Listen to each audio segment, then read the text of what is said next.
Et on m'a demandé quand même de faire quelque chose de assez accessible. Donc j'ai voulu focaliser ma présentation sur les biopesticides. Je l'ai intitulé « Comprendre les enjeux, explorer le potentiel des métabolites bactériens bioactifs ».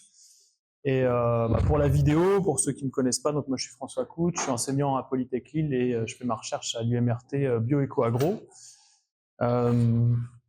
Et une partie de cette présentation, elle s'inscrit dans le cadre d'un projet Interreg, donc un projet européen transfrontalier entre la France et la Belgique, qui s'appelle Biocontrôle 4.0 et dont le sous-projet, où je vais vous montrer quelques résultats, s'appelle Translipo.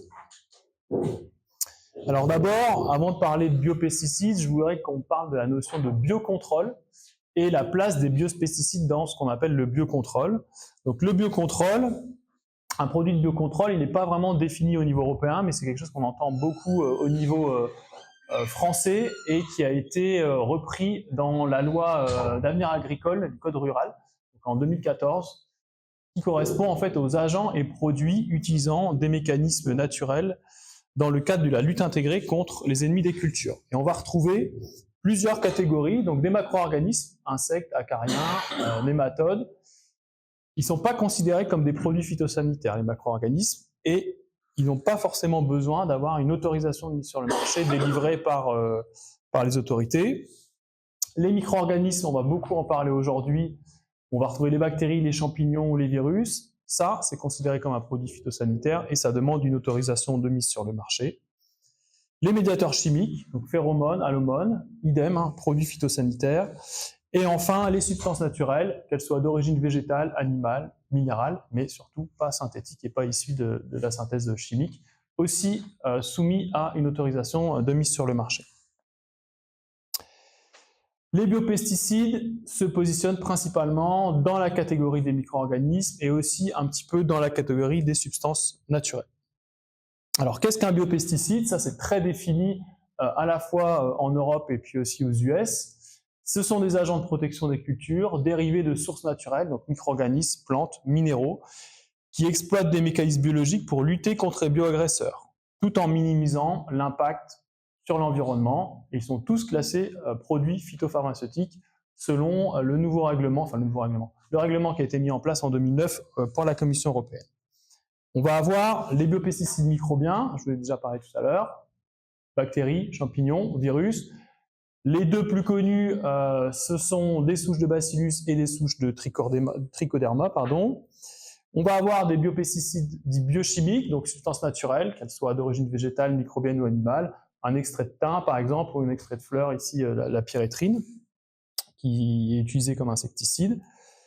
Et puis, quelque chose d'assez spécifique plutôt aux US, ce qu'on appelle les protectants incorporés, notamment donc des plantes génétiquement modifiées qui produisent elles-mêmes le pesticide pour lutter contre un ravageur. Et le plus connu, c'est ce qu'on appelle le maïs BT, qui a été exploité un tout petit peu à son lancement en Europe, et puis qui a été ensuite interdit, et qui est complètement interdit en France. Aux US, vous allez retrouver aux US, et puis aussi en Amérique du Sud, vous allez retrouver l'utilisation de ce maïs BT, qui est capable de lutter en fait contre le ravageur qui est un insecticide. Les usages des biopesticides, il y a trois grandes catégories principales, il y en a une quatrième, on verra après. Donc, la première catégorie, celle qui est la plus importante, c'est les biofongicides. 55% du marché des biopesticides européens est sur les biofongicides. Donc, on va lutter contre les champignons. Les principaux, ça va être botrytis, tomate par exemple, ou sur le raisin aussi, comme vous voyez sur l'illustration, fusarium, pythium. Et là, on va utiliser directement des micro-organismes, donc bacillus, on verra tout à l'heure, trichoderma aussi. C'est le segment de marché qui est en plus forte croissance. Le deuxième, c'est les bioinsecticides. Comme je vous l'ai montré tout à l'heure, on peut aussi utiliser directement la souche de Bacillus thuringiensis pour qu'elle lutte en fait contre les insectes. On a aussi d'autres exemples comme Metarhizium et Beauveria qui sont très utilisés. Et enfin, les derniers, c'est les bioherbicides qui vont être utilisés pour contrôler les mauvaises herbes, les adventices qu'on peut retrouver dans les champs. Et là, il y a une vraie problématique en ce moment, puisque vous savez qu'on cherche un remplacement pour le glyphosate notamment. La dernière, qui est vraiment une toute petite niche, c'est les bionématicides qui représentent 5% du marché, où on va vouloir supprimer les nématodes phytopathogènes. Le marché mondial, il est quand même assez important.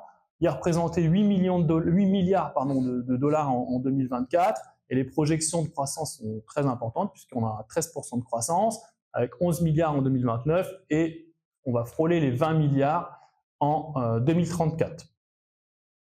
Il faut quand même prendre comme connaissance, c'est que malgré ces chiffres, les biopesticides dans le marché global des pesticides, donc pesticides chimiques, ne représentent que 5% de ce marché global. Avec une répartition, on va dire, presque un tiers entre Europe, Amérique du Nord et Asie-Pacifique. Si on fait un focus sur la France c'est le marché européen en valeur, le premier marché européen. Elle représente donc 17% de la production agricole.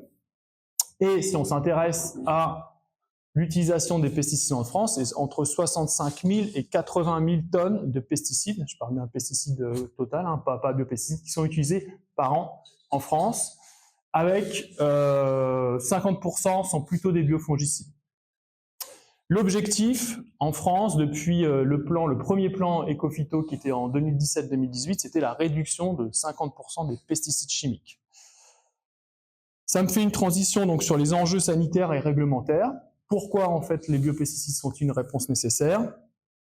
Je ne sais pas si vous avez, alors moi peut-être que mes fils d'actu me bombardent de ces actualités en ce moment, mais on a entendu parler des cancers pédiatriques en Bretagne là qui ressortent. Évidemment, vous avez sûrement entendu parler aussi du problème du glyphosate. Si on fait la littérature, vous allez voir qu'il y a beaucoup de littérature qui parle des conséquences de l'utilisation des pesticides chimiques à la fois pour l'environnement, pour l'homme. Ici, c'est une publique qui est passée dans Nature Geoscience, qui est très intéressante et qui montre en fait à l'échelle du monde les risques associés à l'utilisation des pesticides et le fait qu'on trouve des résidus dans les sols, par exemple. Et vous voyez, en fait, les zones blanches, c'est là où on n'a pas de culture. De toute façon, on ne peut pas cultiver, donc il n'y a pas de pesticides. Et sinon, tout le reste du monde où on peut cultiver, vous voyez qu'on est très contaminé en pesticides. Et puis aussi, un risque très important, et notamment de développer des cancers pour les gens qui sont exposés directement aux pesticides, donc les agriculteurs qui s'en servent tous les jours dans leur culture. Donc je vous disais, la science s'intéresse à ces phénomènes, et puis j'ai fait une recherche en fait avec des mots-clés sur Scopus, associant le risque sanitaire pour la santé, la pollution environnementale et puis l'utilisation des pesticides. Et on voit en fait qu'il y a de plus en plus de publications qui parlent de ça, avec deux pics importants. Un premier pic aux alentours de 2015, c'est là où on a commencé à se rendre compte de l'effet néfaste du glyphosate. Et puis ensuite, ça continue à s'accroître post-Covid, mais ça c'est plutôt lié au fait qu'il y ait beaucoup de publications qui sont sorties post-Covid, toute la littérature a un peu explosé. Quelques chiffres pour vous donner le vertige, entre guillemets. Donc ça, c'est les chiffres officiels. Donc 73% des fruits non bio contiennent des résidus de pesticides. 75% de la surface mondiale est exposée aux pesticides. On a noté entre 2016 et 2018, une augmentation de 25% de l'usage de pesticides chimiques en France en comparaison à la décennie d'avant. Et on a aussi 31% des nappes phréatiques qui sont polluées. Là, c'est pareil, il y a des études récentes qui sont sorties où vous pouvez aller sur la carte de France, dans votre commune, voir l'état de contamination de votre nappe phréatique si vous voulez. Donc les impacts, ils sont très documentés sur les pesticides chimiques, c'est maladies professionnelles, déclin des pollinisateurs, contamination des nappes phréatiques, effondrement des invertébrés, perturbateurs endocriniens, et puis forcément, quand on touche à la chaîne alimentaire, on a aussi un déclin important des oiseaux sur les plaines agricoles. Face à ça, le législateur il a pris la mesure du risque, et en France, on a commencé en 2008 par le Grenelle de l'environnement qui a débouché sur le plan Ecophyto numéro 1 avec un objectif de réduction de moins 50% des pesticides en 2018. Ça a été ensuite la mise en place au niveau européen d'un cadre légal pour l'homologation et l'autorisation de mise sur le marché des pesticides.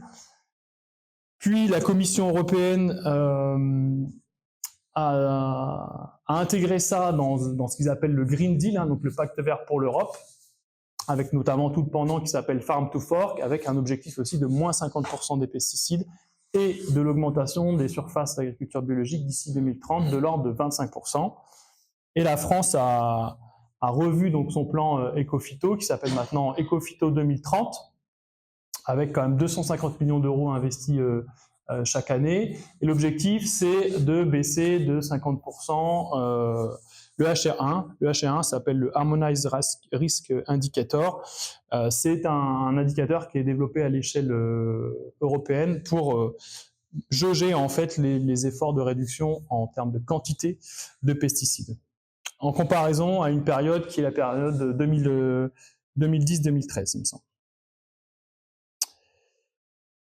On va passer à la troisième partie, donc on va s'intéresser donc aux biopesticides d'origine microbienne, et là je vais faire la transition avec ce qu'on fait au labo, et notamment je vais vous parler plus spécifiquement de Bacillus, qui est un peu notre dada ici au labo. Donc si on regarde les biopesticides microbiens, c'est-à-dire ceux qui sont produits, des molécules qui sont produites par des micro-organismes, ou alors directement les micro-organismes eux-mêmes, on a un marché qui est dominé par les bactéries, et notamment Bacillus, puis ensuite c'est segmenté avec les champignons filamenteux ou non, plutôt avec des applications insecticides. Les grands hits, c'est Bacillus thuringiensis, donc un insecticide qui est beaucoup utilisé. Ensuite, on va avoir Trichoderma qui peut être utilisé aussi comme biofongicide, donc ça c'est un champignon en l'occurrence. Un deuxième champignon, Beauveria, qui est utilisé aussi comme insecticide. Et enfin, les dérivés des souches de Bacillus qui sont utilisés comme biofongicides, et c'est là-dessus que je vais vous parler. Ils sont aussi biostimulants.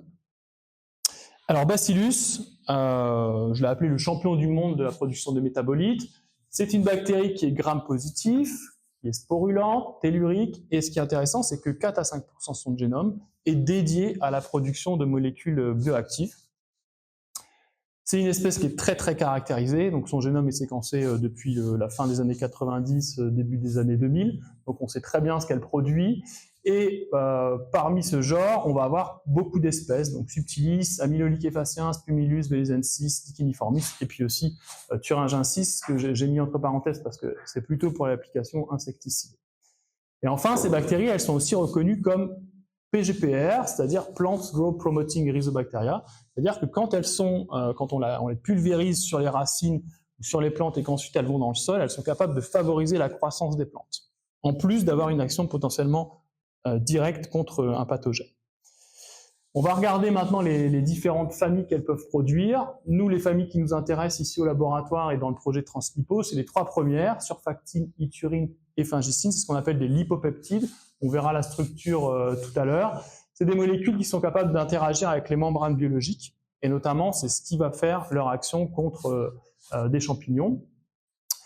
Ces bactéries, elles produisent aussi des enzymes lytiques, elles produisent des polykétides et des bactériocines, donc là plutôt avec une action contre les bactéries, et elles produisent des composés volatiles qui peuvent avoir une action antifongique directe, mais aussi promouvoir la croissance des plantes. Je vais faire un focus maintenant donc sur les lipopeptides. Vous voyez, pour ceux qui aiment bien un peu la chimie, ce sont des molécules amphiphiles, elles possèdent un cycle peptidique relié à une chaîne d'acides gras, donc un côté hydrophobe qui est la chaîne d'acides gras et un côté hydrophile qui est le cycle peptidique. On va avoir soit 7 acides aminés, soit 10 acides aminés dans la partie peptidique, ça c'est pour la fungicine. Et ce caractère amphiphile en fait facilite l'interaction de ces molécules avec les membranes biologiques. Comme elles sont amphiphiles, elles sont aussi tensioactives, donc c'est des biosurfactants très puissants, et ça va leur donner aussi des propriétés intéressantes, à la fois pour d'autres marchés, mais si on se place sur le marché de la protection des plantes, c'est aussi intéressant parce que ici, c'est un schéma que j'ai repris de nos collègues belges. On voit les 3 modes d'action possibles. Elles peuvent aider, par exemple, de par leur capacité à être tensioactives et à réduire la tension de surface, elles peuvent aider les bactéries à coloniser la rhizosphère et donc à faciliter l'interaction avec les plantes. Elles peuvent aussi faciliter la plante à récupérer des minéraux ou des éléments qui seraient dans le sol. Le deuxième, celui qui nous intéresse plus ici, c'est l'action antagoniste directe. Donc elles vont agir comme des armes contre les champignons, contre certaines bactéries. Et puis enfin, quelque chose qui est très, très documenté aussi, comme elles interagissent avec les membranes, elles n'interagissent pas seulement avec les membranes des champignons, elles sont aussi capables d'interagir avec les membranes des cellules des plantes, et ça va agir comme un signal pour la plante pour induire une résistance contre un champignon pathogène, par exemple. C'est des molécules qui sont produites non pas par les ribosomes, alors que c'est une chaîne peptidique. Le dogme de la biologie moléculaire, c'est que les peptides, les protéines sont produites par les ribosomes. Ici, elles ne sont pas produites par les ribosomes. C'est pour ça qu'on dit qu'elles sont produites par un mécanisme qui est non ribosomal. Elles sont produites par des méga-enzymes, sûrement les plus grosses enzymes qu'on peut trouver chez les micro-organismes. Que je vous ai représenté ici, c'est une organisation modulaire. Donc chaque module ici est constitué de différents domaines catalytiques et chaque module va incorporer un acide aminé dans une chaîne de fabrication. Imaginez un peu une chaîne de fabrication. Chaque acide aminé représente une pièce et on les assemble les uns derrière les autres jusqu'à la fin où on va libérer la molécule qui est fabriquée. Ce mécanisme, il a besoin de fournissures et de précurseurs. On va donner soit des acides aminés et on va donner aussi des acides gras. Et les enzymes ensuite assemblent ces précurseurs. Je vais faire le lien pour terminer sur nos travaux de recherche, une partie de nos travaux de recherche. Donc ça s'intègre dans le cadre du projet Translipo. L'idée dans ce projet, c'est qu'au lieu de se baser sur l'utilisation des micro-organismes, on a décidé de se baser sur l'utilisation des molécules. Pourquoi? Parce que c'est plus stable, il y a plus d'efficacité, et donc l'idée c'est de produire, purifier et utiliser directement les lipopeptides pour le traitement des cultures, plutôt que la souche productrice en elle-même. C'est un projet qui regroupe des partenaires donc de part et d'autre de la frontière, donc l'Université de Gand, l'Université catholique de Louvain, Jean Blou Agrobiotech, Reims, Junia, et puis nous ici à Lille.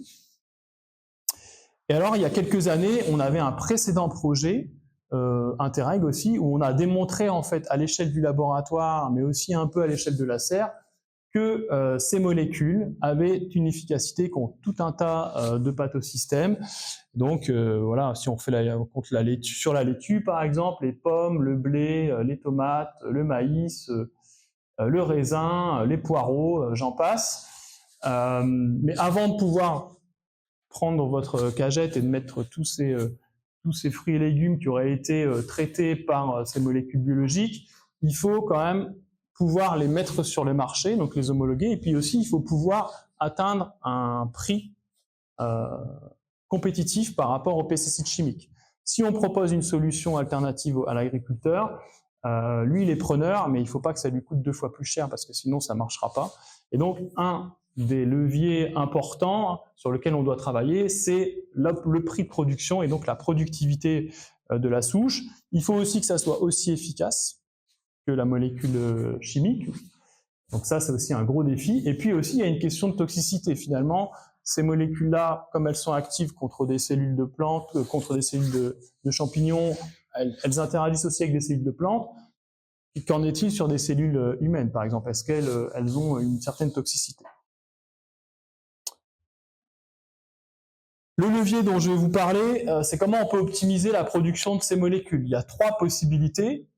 La première, c'est on va faire des OGM, et donc on va faire du metabolic engineering, en modifiant les voies de biosynthèse, et donc c'est ça que j'ai choisi de vous parler aujourd'hui.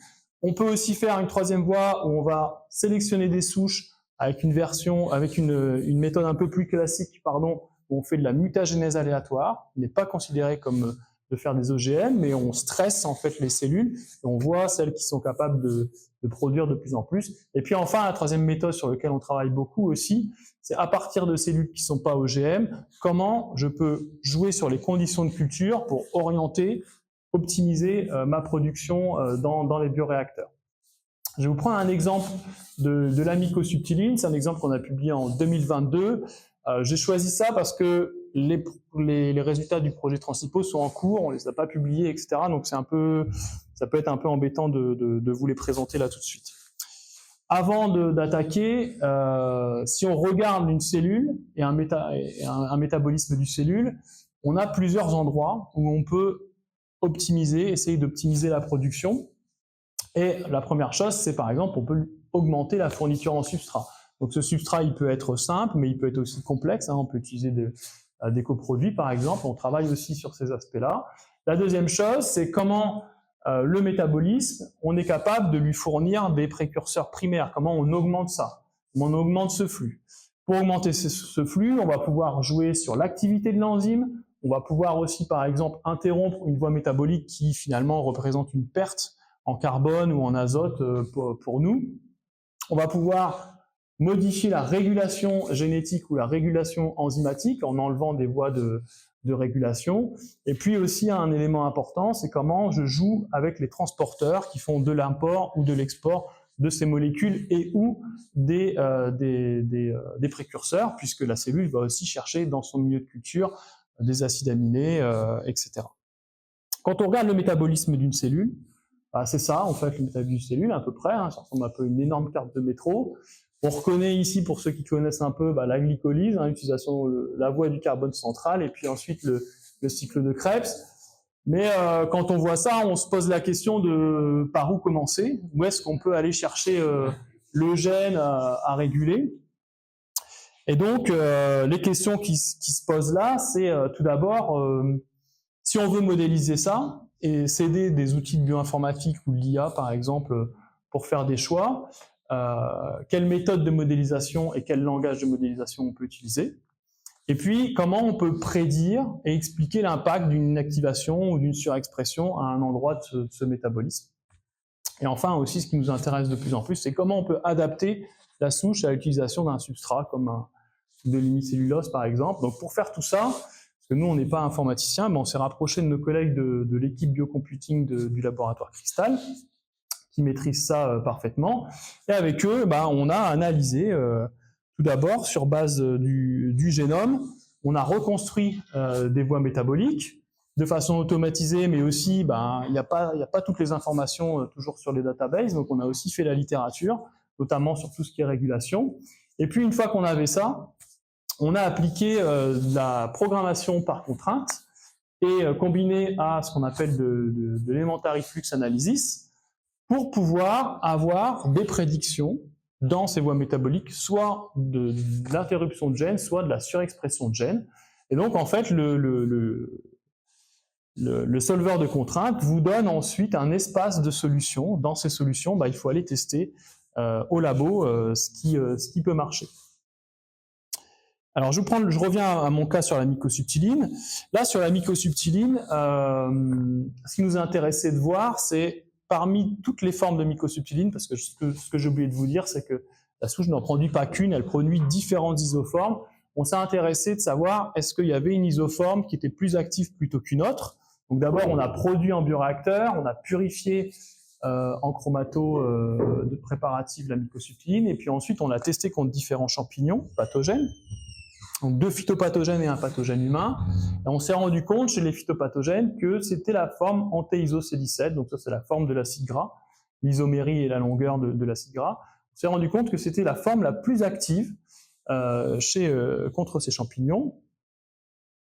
Dans un deuxième temps, on a regardé, en faisant des cultures en fiole, si quand on alimentait avec certains acides aminés, et pas n'importe lesquels, les acides aminés qu'on dit branchés, pourquoi les acides aminés branchés? Parce que les acides aminés branchés, c'est les précurseurs des acides gras branchés.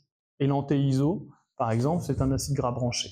Donc on a alimenté nos cellules de bacillus avec ces acides gras branchés, et on a caractérisé ensuite les acides gras totaux, c'est-à-dire ceux qui sont dans la cellule, et on a caractérisé aussi ceux qui se retrouvent dans la mycosubtiline. Et là, ce qui est intéressant de voir, c'est que quand on met la cellule en présence d'isoleucine, par exemple, donc un acide aminé branché, on va avoir une surproduction de l'antéiso-C15, donc dans le pool cellulaire que produit la cellule en termes d'acide gras, on retrouve cet antéiso-C15, et on retrouve aussi de l'antéiso-C17. Et maintenant, si on regarde ce qui se passe dans la production de mycosubtiline, eh bien, on va se rendre compte que cette mycosubtiline, en présence d'isoleucine, on a favorisé en fait la production de mycosubtiline antéiso-C17. Quelle est la relation entre l'un et l'autre? Eh bien, en fait, le mécanisme de biosynthèse NRPS va chercher de l'antéiso-C15 pour faire de la mycosubtiline antéiso-C17. Donc ça, c'est parfaitement corrélés l'un avec l'autre. À partir de ça, on s'est dit qu'on devait, au lieu de prendre tout le métabolisme complet de Bacillus que je vous ai montré tout à l'heure, on allait se focaliser sur une voie, qui est la voie des acides aminés branchés, où on va avoir en haut l'arrivée de précurseurs, donc la thréonine et le pyruvate qui vient du glucose par exemple, et puis ça descend pour la production d'isoleucine, de valine ou de leucine. Ce qui est intéressant, c'est que ces acides aminés servent aussi à la production, donc par exemple, des acides gras branchés, antéiso, C15, C17, comme je vous ai montré tout à l'heure. Et tout ça, c'est la régulation. Vous voyez, il y a beaucoup d'endroits où on peut avoir des éléments de régulation. On a imposé une contrainte au solveur qui était, nous, on veut plus de sorties ici, donc augmenter la sortie d'antéiso C15 ou d'antéiso C17. Et le solveur nous a dit, il faut aussi, tu veux ça, il faut augmenter la fourniture en précurseurs, surexprimer ce gène, interrompre celui-là, interrompre celui-là, interrompre celui-là. On a réalisé une partie de ces prédictions au labo, donc en faisant du génie génétique. Donc on a délété un des gènes prédits et surexprimé celui qui nous avait demandé. Et ensuite, on a analysé les résultats. Donc dans cette analyse de résultats, ici on a toujours les acides gras totaux et ici les acides gras qui se retrouvent dans la mycosubtiline. Et on voit que quand on surexprime donc le gène ILVA, ce qui avait prédit le solveur de contrainte, eh bien on a une surexpression de l'antéiso C15 et on se retrouve au niveau de la mycosubtiline avec une surexpression de la forme la plus active de la mycosubtiline. Dernier exemple, pour terminer, on a aussi utilisé ces molécules au verger. Donc pour lutter contre un champignon qui s'appelle Venturia inequalis, qui est le champignon responsable de la tavelure du pommier, si vous avez des pommes parfois, ou si parfois vous allez acheter des pommes dans des magasins bio où elles sont pas trop calibrées, vous avez des petites taches comme ça. Donc c'est pas du tout, ça rend pas du tout impropre la pomme, vous pouvez la consommer, sauf que le consommateur lui il n'aime pas acheter une pomme avec des taches, donc généralement ça part malheureusement au rebut ou pour aller faire des jus. Ici, c'est une image du champignon qui attaque directement la feuille. Et donc, on a testé nos molécules avec un partenaire qui s'appelle la Fredon Hauts-de-France. On a testé nos molécules. Donc ici, la mycosubtiline en mélange avec la surfactine, ou ici, la fungicine en mélange avec la surfactine. Et comme on était sur un verger d'agriculture biologique, on a aussi comparé avec la solution classique, c'est-à-dire un mélange cuivre-soufre. Le mélange cuivre-soufre, c'est ce qu'on appelle typiquement la bouillie bordelaise. Et on a aussi comparé sur un produit qui utilise directement une souche de Bacillus subtilis, qui s'appelle le produit Sérénade. Et là, on suit en fait le pourcentage d'infection des feuilles par le champignon. Et on voit que dans le contrôle, donc on était aux alentours de entre 20 et 25% d'infection, et qu'avec nos molécules ici, eh bien, on descend aux alentours de 7%, donc aussi bon que la référence biologique et aussi bon que la souche directement utilisée. Pour terminer cette présentation, à vous rappeler que c'est un marché qui est en plein essor, avec la France et notamment les autorités qui poussent vraiment pour qu'on développe ces solutions. Aussi au niveau européen, avec notamment le Green Deal. Et puis, il y a une attente aussi des consommateurs qui est importante. On n'en a pas parlé, mais les consommateurs aussi souhaitent manger des fruits, des légumes, des céréales pour lesquelles il n'y a pas de résidus pesticides. On a à notre disposition des souches de Bacillus et principalement Subtilis qui a un vrai arsenal diversifié de molécules. Ce qui est intéressant, c'est qu'on peut aussi jouer entre les molécules, donc faire des synergies pour apporter encore plus d'efficacité. Et puis, utiliser du bacillus, le pulvériser, c'est des choses qui existent quand même déjà depuis une quinzaine d'années. Maintenant, on se tourne vraiment sur la production de la molécule d'intérêt et la purifier et l'utilisation telle quelle. Voilà. Merci de votre attention.